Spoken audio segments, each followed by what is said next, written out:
ترکی کے لوگوں کو کوئی فرق نہیں پڑے گا. ہاں اگر تم واپس پلٹ جاؤ تو شاید بہت سے بے یار و مددگار لوگوں کی کچھ مدد کر سکو. اور پھر میں واپس آ گیا اس بے حد کامیاب انٹرنیشنل ایکسپیڈیشن کو چھوڑ کر جس میں بیسوں کو پیما شامل تھے.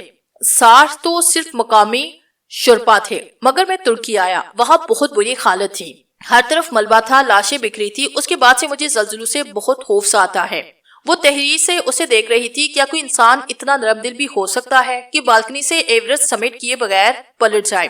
کیا کوئی کو پیما بالکنی سے بھی واپس آ سکتا ہے بغیر کسی جسمانی یا موسمی تاثیر کے؟ پھر تم ایورسٹ نہیں کر سکے. کر لیا تھا 2001 میں. اور پلیز زیادہ ایکسائٹڈ ہونے کی ضرورت نہیں. میرے علاوہ تقریباً 1700 اور لوگ بھی کر چکے ہیں. یہ کوئی اتنی بڑی بات نہیں. تم میں بہت عاجزی ہے. ان پہاڑوں پر اتنی مار پڑی کہ سارے کس بل نکل گئے. تمہیں دنیا کا کوئی بہت اچھا کو پیما مغرور نہیں ملے گا, کیونکہ ہم کلائمبر سے زیادہ کون جان سکتا ہے کہ ہم انسان مدر نیچر کی ایک حقیر مخلوق ہے. میں اتنی بلندیاں دیکھ چکا ہوں کہ اپنا آپ کچھ بھی نہیں لگتا. سوری مگر آپ کے رومانس میں مخل تو نہیں ہوئی؟ عرصہ اچانک ہی چارپائی کے سامنے آئی. پریشے نے خڑبڑا کر اسے دیکھا. ہاں بالکل مخل ہوئی ہو. افق نے بات کاٹے جانے پر اسے برا سمو بنا کر دیکھا. نہیں عرصہ ایسی کوئی بات نہیں. وہ گھبرا کر وضاحت دینے والے انداز میں کہہ رہی تھی. مگر عرصہ نے تو جیسے سنا ہی نہ تھا. وہ نیچے سے آتے ایک گلابی رخساروں والے بچے کی طرف متوجہ ہو چکی تھی جو ہیٹ بیچ رہا تھا. پریشے نے سر جھکا کر خشک لبوں پر زبان پھیری. اس کا دل زور سے دھڑک رہا تھا. اس کے ارد گرد کے لوگ کیا واقعی سب کچھ جان گئے تھے؟ میں کیسی لگ رہی ہوں؟ عرصہ بچے سے ایک ہیٹ لے کر سر پر ٹرائی کر رہی تھی. بالکل ٹائٹینک والی کیٹو نسل. افق نے مسکرا کر کہا. میں اتنی موٹی لگ رہی ہوں؟ بس رہنے تو, مجھے نہیں چاہیے ہیٹ. اس نے فوراً ہیٹ اتار کر بچے کو واپس کر دی. اس کی گلابی رنگت پر مایوسی چھا گئی. وہ بجھے چہرے کے ساتھ پلٹنے لگا. سنیں مجھے دکھاؤ ہیٹ. پری سے رہا نہ گیا تو بچے کو بلا لیا. وہ فوراً پلٹا اور سارے ہیٹ اس کے سامنے رکھ دیے. میں اسے پہن کر کچھ اور تو نہیں لگ رہی؟ اس نے ایک سکن کلر کا سادہ ہیٹ خرید لیا. نہیں بہت اچھا ہیٹ ہے, افق نے مسکرا کر کہا. اس نے یہ نہیں کہا تھا کہ تم اچھی لگ رہی ہو. اس نے پل دفعہ غلطی سے اس کی ہنسی تعریف نکل گئی. وہ بھی شاید مذاق میں کی تھی. وہ کبھی اس کی مغملی آنکھوں, رسیلے ہونٹوں یا سیاہ چمکدار بالوں کی تعریف نہیں کرتا تھا.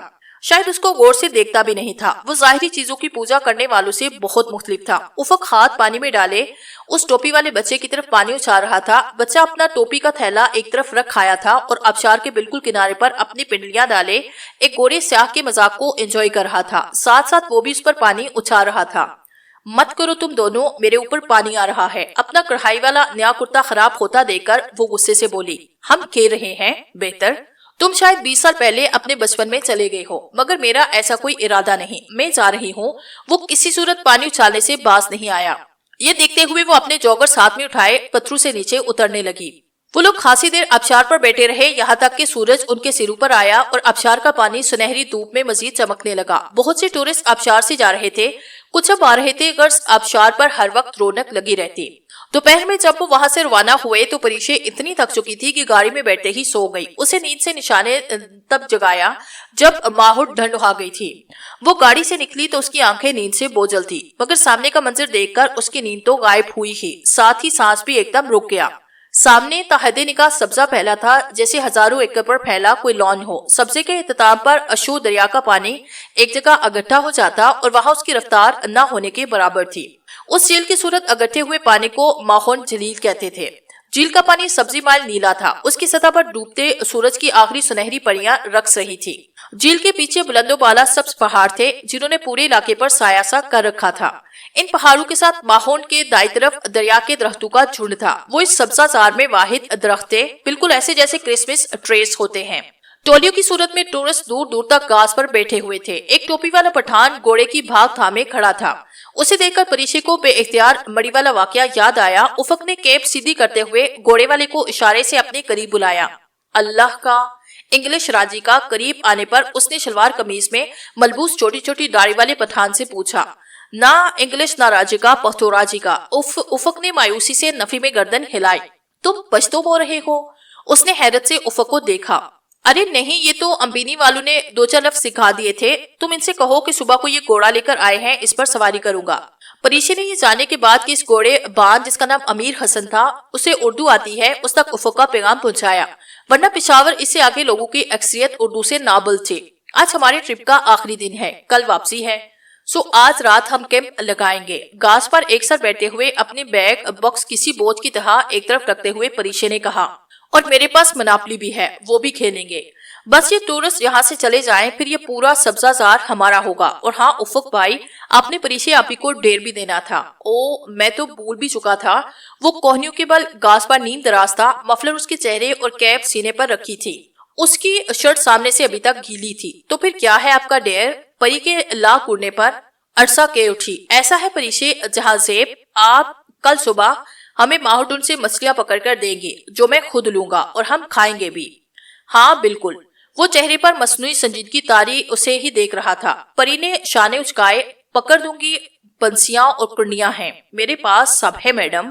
پھر جب شام کا ہلکا اندھیرا پھیلنے لگا، سورج کی کرنیں ماہوڈن کے پانیوں سے روٹ کر روپوش ہونے لگی اور سیاہوں کی گہما گہمی مان پڑنے لگی، تو ایسے میں وہ چاروں کھلے آسمان تلے گزارنے والی رات کی تیاری کرنے لگے۔ اپنے بیگ پیکس کی کیمپنگ کا سامان ہنستے بولتے باتیں کرتے ہیمو کے پولز اور جوائنٹ سیٹ کیے، ان پر شیٹ ڈالی، سلیپنگز بچھائے اور خود خیموں کے ایک طرف کھلے آسمان تلے دائرے بنا کر بیٹھ گئے۔ درمیان میں امیر حسن کے توسط سے منگوائی لکڑیوں سے آگ جلا لی گئی۔ میں بینکر ہوں گی، بینکر کم پلیئر، عرصہ مناپلی کا بورڈ اور کارڈ وغیرہ سیٹ کرتے ہوئے بولی۔ علاؤ کی ایک طرف وہ اور نشا تھی، دوسری طرف پڑی اور افق نے مناپلی کا بورڈ درمیان میں ہی آگ کے قریب کسی طرح ایڈجسٹ کر لیا تھا۔ مناپلی جیسی گیم میں گھنٹوں منٹوں کی طرح گزرتے ہیں، 2 گھنٹے گزر گئے اور انہیں پتہ بھی نہ چلا۔ یہ پکاڈلی کس کی ہے؟ پریشے کی گوٹ پہلے رنگ کی پکاڈلی پر آئی تھی، اس کے اپنے پاس 4 زمینیں تھی۔ قسمت اتنی خراب کہ ہر باری پر افق یا نشا کی کسی زمین پر چڑھ جاتی یا پھر سیدھی جھیل جاتی۔ میری ہے، نشا نے مطلوبہ کر بتایا۔ اس نے منہ بناتے ہوئے چند پاؤنڈز نکل کر اسے تھمائے۔ افق نے نظر اٹھا کر اس کا اترا ہوا چہرہ دیکھا، پھر دھیرے سے اپنے کارڈز میں سے آکسفورڈ ٹرسٹ کا گرین کارڈ نکال کر اس کے ہاتھ میں پکڑایا۔ پریشے نے چونک کر اسے دیکھا۔ رکھ لو، ابھی نشا اس پر آئے گی تو تم اس سے یہ کرایہ لے لینا، اس نے سرگوشی میں کہا۔ پریشے نے چور نظروں سے علاؤ کے اس پار بیٹھی عرصہ اور نشا کو دیکھا، وہ اس کی جانب نہیں دیکھ رہی تھی۔ شکریہ، اس نے جھٹ کارڈ رکھ لیا۔ شکریہ۔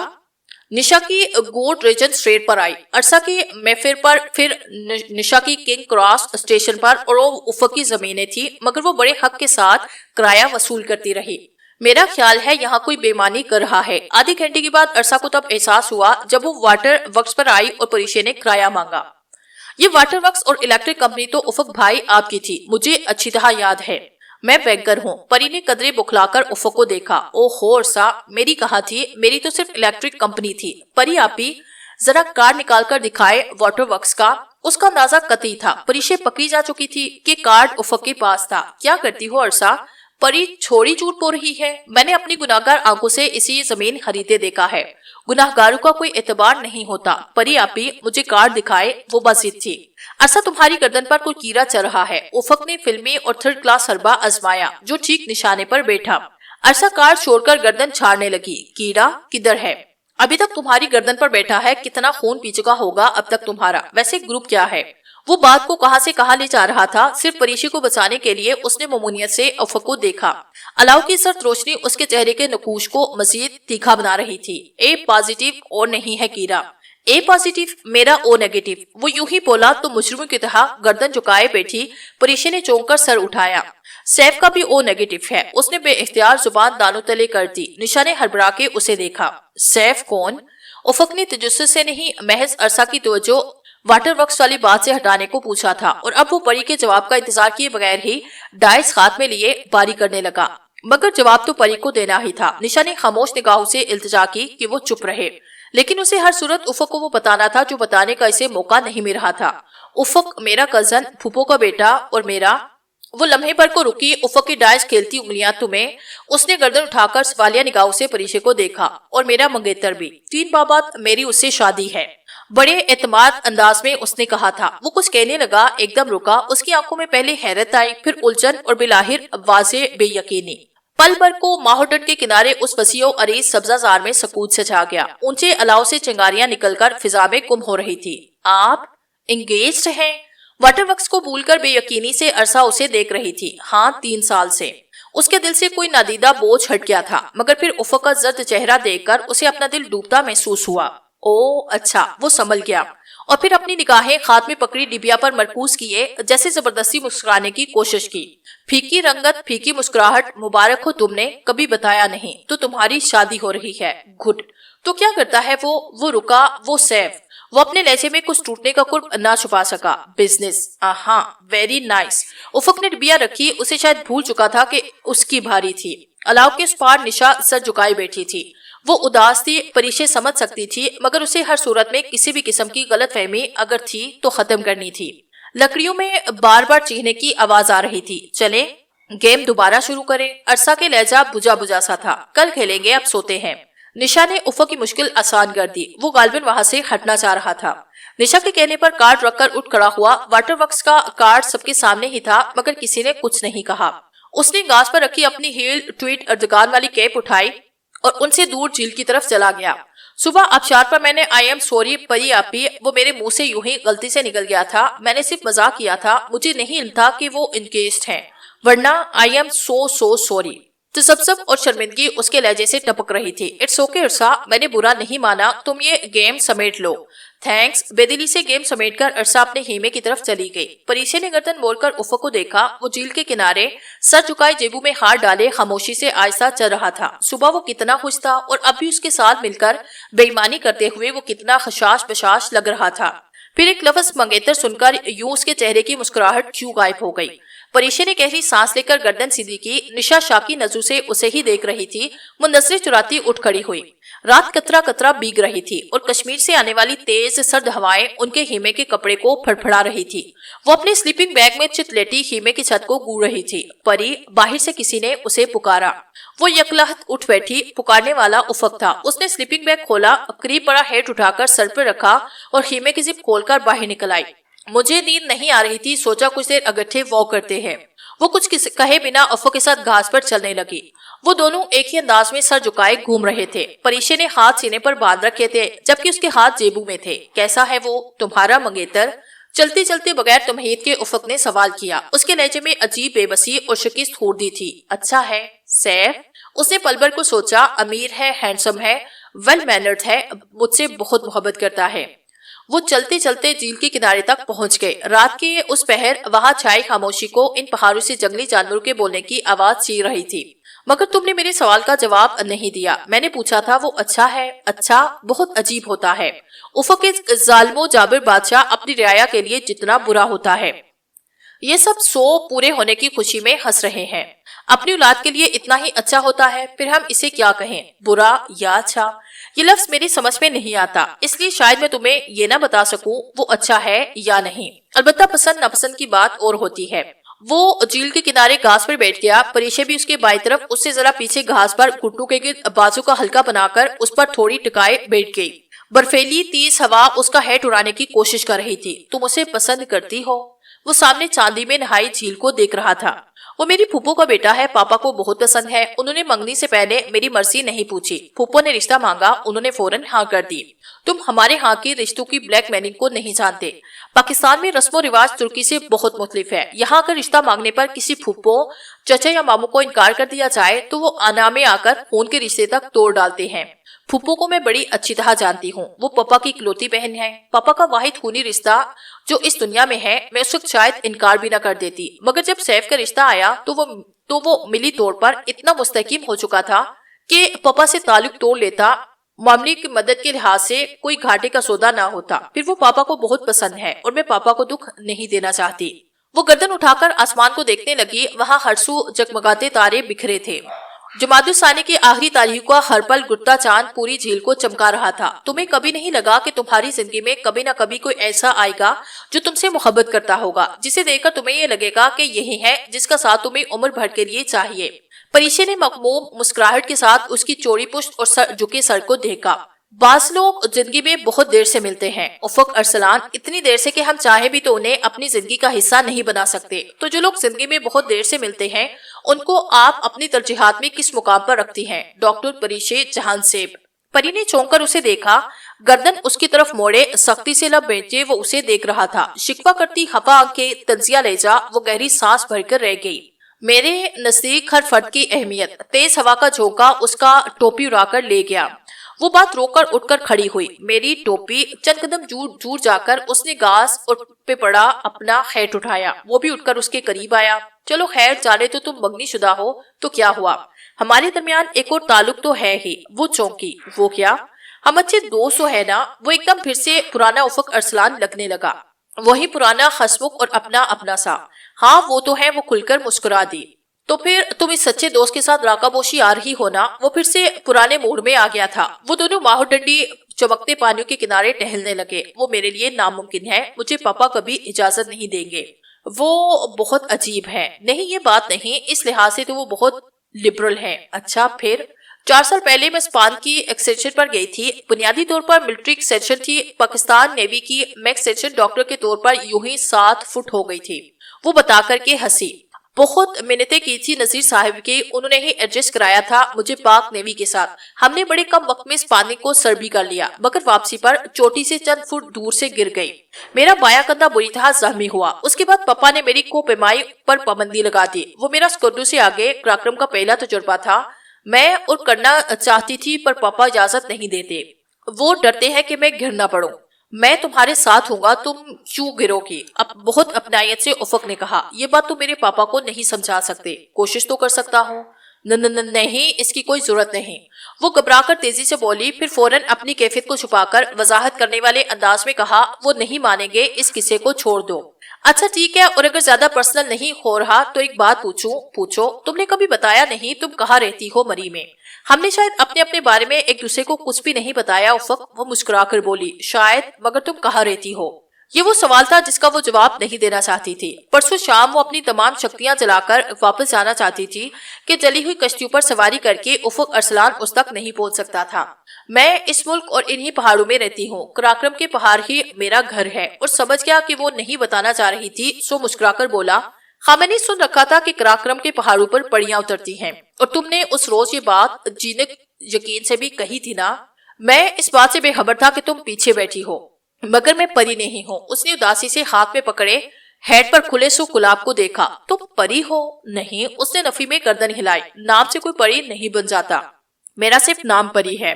جانتی ہو پری, جب میں نے پہلی دفعہ تمہیں دیکھا تو مجھے کیا لگا, یوں جیسے کراکرم کے پربتوں سے رستہ بھول کر مرگلا کی اس پہاڑی پر برستی بارش میں پناہ لینے کوئی معصوم سی خوفزدہ سی پری ہو. میں نے عرصہ ہوا خوابوں کی دنیا میں رہنا چھوڑ دیا. ٹوٹے خواب بہت اذیت دیتے ہیں افق. وہ خاموش رہا, پھر کچھ دیر کے بعد آسمان کو دیکھ کر بولا, رات بہت گہری ہو چکی ہے, اب سونا چاہیے. تم جاؤ, میں بھی جھیل کے کنارے بیٹھنا چاہتی ہوں. وہ اسے دور جھیل کے کنارے بیٹھی, جوتے اتار کر ایک طرف رکھے اور ماہو ڈن کے سیاہ نظر آنے والی جھیل جس پر چاندنی کی تہ چڑھی تھی پاؤں لٹکا دیے. وہ اپنے خیمے کی طرف بڑھ گیا, البتہ خیمے کی زپ کھولنے سے پہلے ایک لمحے کو اس نے پیچھے مڑ کر ضرور دیکھا, جہاں وہ پانی میں پاؤں لٹکائے چاندنی میٹھی چاندنی کے خاموش گیت سن رہی تھی. گھوڑے کی تیز دوڑتی ٹاپو کی آواز پر اس نے پلٹ کر دیکھا. وہ دور خیموں کے قریب سے گھوڑا دوڑاتا اس کی طرف آ رہا تھا. وہ وہی بیٹھی تھی جہاں رات کو افق نے اسے آخری بار دیکھا تھا. دور افق پر ایک نئی صبح طلوع ہو رہی تھی. جھیل کا پانی سبزی بائل لگ رہا تھا. ابھی تک سورج کی کرنوں نے اس پر اپنا رقص شروع نہیں کیا تھا. تم ادھر کیا کر رہی ہو؟ گھوڑا اس کے قریب لے جا کر افق نے رفتار کم کر دی. زندگی میں پہلی دفعہ خار نے سزا پوری کر رہی ہو, مگر یا تو ماہو ڈن کی مچھلیاں بہت ہوشیار ہیں یا پھر میری قسمت بہت خراب ہے. اس نے ہاتھ میں فشنگ راڈ پکڑ رکھی تھی. او خدایا, تم رات بھر یہی کرتی رہی ہو کیا؟ شہد رنگ آنکھوں میں حیرت در آئی. سوئی نہیں ہو؟ کسی دانشور نے کہا تھا سونا وقت کا ضیاع ہے. وہ کیا کہتی کہ رات بھر نیند نہیں آئی تھی. بہت معذرت, مگر میں تمہیں بتانا بھول گیا کہ آج کل ماہو ڈن میں مچھلیاں نہیں ہوتی. گھوڑے کی لگام تھامے آنکھوں میں شوہی لیے وہ مسکرا رہا تھا. وہ ابھی تک گھوڑے پر بیٹھا تھا. کیا؟ وہ چلا کر کھڑی ہوئی گود میں رکھا ہیٹ نیچے گھاس پر گر پڑا. تم نے مجھے غلط ڈھیر کیوں دیا؟ مجھے بھی اسی دانشور نے بتایا تھا کہ وقت ضائع کروانے کے اور بہت طریقے ہوتے ہیں. وہ ہنسا. بہتر, اب تم نئی راڈ خریدنا. غصہ اتنا شدید تھا کہ اس نے افق کی راڈ اٹھا کر جھیل کی طرف اچھال دی. راڈ نے ایک روتا کھایا اور پھر پانی میں ڈوب گئی. میں یہ راڈ دریا سے ٹروٹ کا شکار کرنے کے لیے لایا تھا, مگر تم نے خود کوٹر راؤٹ کھانے سے محروم کر لیا. میں ٹراؤٹ کھائے بغیر بھی ایک اچھی زندگی گزار رہی ہوں. وہ ٹوپی سر پر رکھ کر چل پڑی. سنو کراکرم کی پریشے کے قدم زنجیر ہوئے تھے. اس نے پلٹ کر گھوڑے پر بیٹھے افق کو دیکھا. تمہارے ساتھ ایک یادگار تصویر کھنچوانے کو دل چاہ رہا ہے. نہیں. وہ 2 قدم مزید آگے چل دی. مگر میرا دل چاہ رہا ہے. وہ جس لگا کر گھوڑے سے اترا اور بھاگ کر اس کی طرف آیا. تیزی سے ہاتھ بڑھا کر اس نے اس کا ہیڈ اتار دیا. کیا ہے یہ؟ وہ ایڑیوں کے بل گھومی. افق نے اپنی کیپ اس کے سر پہ رکھی. تم یہ پہنو. اپنی جیکٹ گھڑی اور مفلر اس نے پریشے کو تھمائے اور اس سے اس کی گھڑی لے لی. تم کرنا کیا چاہ رہے ہو؟ مڈل ایسٹ ٹیکنیکل یونیورسٹی میں ہمارے آخری دن میں نے اور جینک نے ایک دوسرے کی ٹوپیاں، جیکٹس، ٹائیاں، گہریاں اور سن گلاسز پہن کر تصویر کھنچوائی تھی. بہت یادگار ہے. اس نے افق کی چیزیں پہن کر اسے اپنا ہیٹ پہنے دیکھا اور بے اختیار ہنس پڑی. ہم کافی مزاحیہ لگ رہے ہیں افق. ہم نہیں، صرف تم. مسکراتے ہوئے اسے چھڑا کر اس نے دور کھڑے امیر حسن کو آواز دی. وہ پاس آیا تو اشاروں سے تصویر کھینچنا سکھا کر اپنا پولار آئڈ کیمرہ اس کے ہاتھ میں تھما دیا. تصویر کے لیے دونوں گھوڑے کے ساتھ کھڑے ہو گئے. افق نے ایک ہاتھ سے گھوڑے کی لگام تھام لی. تصویر بن کر آئے تو لکھ دینا کہ گھوڑا میرے دائیں طرف ہے. پچھلی بات کا بدلہ اتار کر وہ خود ہی ہنس دی. اسی لمحے گھوڑے والے نے بٹن دبا دیا. فلیش چمکی اور چند ہی لمحوں کے بعد تصویر باہر نکل آئی. ایک فوٹوگرافر کی حیثیت سے تمہارا مستقبل بہت روشن ہے مسٹر. اس کے یوں ریڈی نہ کہنے پر وہ تصویر جھاڑتے ہوئے بہت جل کر بولا تھا. امیر حسن ٹکر ٹکر اس کا چہرہ دیکھنے لگا. یہ شکریہ کہہ رہا ہے. اپنی ہنسی روک کر اس نے اسے بتایا. خیر اس کا قصور نہیں. تم سارے پاکستانی ریڈی کہے بغیر تصویر کھینچتے ہو. تصویر جھاڑتے ہوئے وہ مسکرایا. پری کو یاد آیا مری میں اس نے بھی ریڈی کہے بغیر تصویر کھینچی تھی. ہم بہت سے کام ریڈی کہے بغیر کرتے ہیں. خیر تصویر دکھاؤ. اس نے تصویر افق کے ہاتھ سے لی. وہ ہنس رہی تھی. ہنستے ہوئے وہ گردن کو قدرے پیچھے پھینک دیتی تھی. ہنسی روکنے کو اس نے منہ پہ ہاتھ رکھا ہوا تھا. کلائی میں موجود سیاہ گھڑی کے ڈائل کا احرام چمک رہا تھا. افق گھوڑے کی لگام تھامے گردن موڑ کر اسے دیکھ رہا تھا. اس کے سر پر موجود ٹوپی جس کا گلاب اب مرجھا سا گیا تھا اسے بالکل کاؤ بوائے کی طرح دکھا رہا تھا. اچھی ہے. اس نے تصویر واپس کر دی. تم رکھنا چاہتی ہو؟ نہیں. وہ اپنی تمام کشتیاں جلا کر جانا چاہتی تھی. بہت اچھا. افق نے تصویر جیکٹ کی جیب میں ڈالی جو پریشے اسے دوسری چیزوں کے ساتھ واپس کر چکی تھی. رائڈنگ کرو گی؟ نہیں مجھے گھوڑوں سے ڈر لگتا ہے. وہ فوراً پیچھے ہٹی. ایک بہادر کوہ پیما کو گھوڑے سے ڈر نہیں لگنا چاہیے. بالکل ایسے ہی ایک بہادر کوہ پیما کو برے خواب سے بھی نہیں ڈرنا چاہیے. وہ سوچ کر بولی. بیٹھ جاؤ. یہ بڑا اچھا گھوڑا ہے. خوبصورت عورتوں کا احترام کرتا ہے. وہ اس کی بات کو نظر انداز کر گیا. شکریہ مگر میں تو لڑکی ہوں. اچھا اوپر بیٹھو نا. ایک پاؤں ادھر رکاب پر رکھو تو صحیح. اس کی اصرار پر قدرے ہچکچاتے ہوئے وہ آگے بڑھی اور پاؤں رکاب میں ڈالا. اوکے اب دایاں ہاتھ میرے کندھے پہ رکھو اور بیان پیٹھ پر. کس کی پیٹھ پر؟ وہ چڑھتے چڑھتے رکی. گھوڑے کی پیٹھ میڈم. وہ تحمل سے مسکراہٹ دبائے بولا. اچھا. وہ شرمندہ سی ہنسی پھر قدرے ڈرتے ہوئے اس کے کندھے کا سہارا لے کر گھوڑے پر بیٹھی. ڈرو نہیں. میں نے کہا نا یہ خوبصورت عورتوں کا احترام کرتا ہے. اس کی ڈری ہوئی صورت دیکھ کر وہ بظاہر سنجیدگی سے بولا. مجھے زمین پر پٹہنا اس کے احترام کے دائرے میں آتا ہے یا نہیں؟ وہ اپنی تمام تر کوشش کے باوجود گھوڑے سے سخت خوف زدہ تھی. یہ تو میں نے اس سے نہیں پوچھا. خیر تم یہ بھاگ پکڑو اور اس طرح کرو گی تو یہ چل پڑے گا. پریشے نے ہڑبڑا کر اسے دیکھا. کیا مطلب؟ تم نہیں بیٹھو گے؟ نہیں فکر مت کرو یہ تمہیں نہیں گرائے گا. نہیں نہیں مجھے اتارو. میں نہیں بیٹھنا اس پر. وہ گھبرا گئی. کم آن پریشے ڈیئر. یہ زیادہ سے زیادہ تمہیں ماہوڈن میں پھینک دے گا. تو پھینک دے. میں تمہارے پیچھے پانی میں چھلانگ لگا دوں گا. مگر تم تو کہہ رہے تھے کہ تمہیں سوئمنگ نہیں آتی. ہاں مگر مجھے ایک پری کے پیچھے جھیل میں ڈوبنا تو آستا ہے نا. وہ اس کی حالت سے محفوظ ہو رہا تھا. پلیز مجھے نیچے اتارو. یہ مجھے گرا دے گا. وہ رو دینے کے قریب تھی. یہ اچھا گھوڑا ہے خوبصورت عورتوں کا. فکرہ اس کے لبوں میں تھا جب بے حد گھبراہٹ میں پری نے گھوڑے سے اترنا چاہا. گھوڑا ایک دم کسی گولی کی طرح تیز رفتار سے بھاگا. افق. وہ چلائی. او گاڈ. پری سے روکو. نیچے مت اترو. وہ جو اتنی دیر سے مذاق کر رہا تھا گھوڑے کو بھاگتا دیکھ کر بخلا گیا. مگر وہ اس سے زیادہ بخلائی ہوئی تھی. سو لگام چھوڑ کر نیچے چھلانگ لگا دی. اس کا بایاں پاؤں رکاب میں پھنس گیا اور وہ تیورا کر گھاس پر گھری. کھینچ کر پاؤں رکاب سے آزاد کیا مگر اس کا بایاں ہاتھ ایک پتھر سے ٹکرا کر معمولی سا زخمی ہو گیا تھا. وہ بمشکل سیدھی ہوئی. اس کا ہیڈ اڑتا ہوا دور ماہدو پر جا گرا اور اب نیلے سبزی مائل پانی کی سطح پر تیر رہا تھا. پری تم ٹھیک تو ہو نا؟ وہ بھاگتا ہوا اس تک آیا اور پنجوں کے بل اس کے مقابل بیٹھ گیا. میں مذاق کر رہا تھا. I am sorry. مگر تمہیں کس نے کہا تھا کہ تم لگام کھینچ دو؟ تم نے ہی کہا تھا. اس نے شکوہ کرتے ہوئے بڑی بڑی آنکھیں دکھائی جس میں آنسو بہ رہے تھے. میں تو بس یوں ہی. وہ سخت شرمندہ تھا. ادھر دکھاؤ ہاتھ کو کیا ہوا ہے. افق نے اس کا ہاتھ تھاما جس میں انگلیوں کے نیچے ہتھیلی پر رگڑنے سے ایک معمولی سا کٹ آیا تھا جس سے بمشکل خون کی 2-3 بوندیں ٹپکی تھی. مگر وہ پریشان ہو گیا تھا. کیا بہت درد ہو رہا ہے؟ وہ جواب دیے بنا سر جھکائے اپنے زخمی ہاتھ کو دیکھتی رہی. آنسو اس کی پلکوں سے ٹوٹ ٹوٹ کر گرنے لگے تھے۔ اچھا دیکھو، رو تو مت، میں دوا لے کر آتا ہوں، ٹھیک؟ وہ اسے کیسے بتاتی کہ وہ اس معمولی خراش پر نہیں رو رہی؟ رات بھر سے اندر جمع ہوئے آنسو کو کسی صورت و راستہ ملنا ہی تھا۔ وہ اٹھ کھڑا ہوا، پریشے نے دائیں ہاتھ کی پشت سے آنسو صاف کیے۔ بس سنی پلاس لے آؤ۔ وہ جاتے جاتے پلٹا، کیا؟ پلاسٹک والا بینڈیج؟ اچھا، یو مین سائنتا باندھ؟ ابھی لایا، وہ سمجھ کر اپنے خیمے میں چلا گیا۔ شاید ترکی میں سنی پلاس کو سائنتا باندھ کہتے ہوں گے۔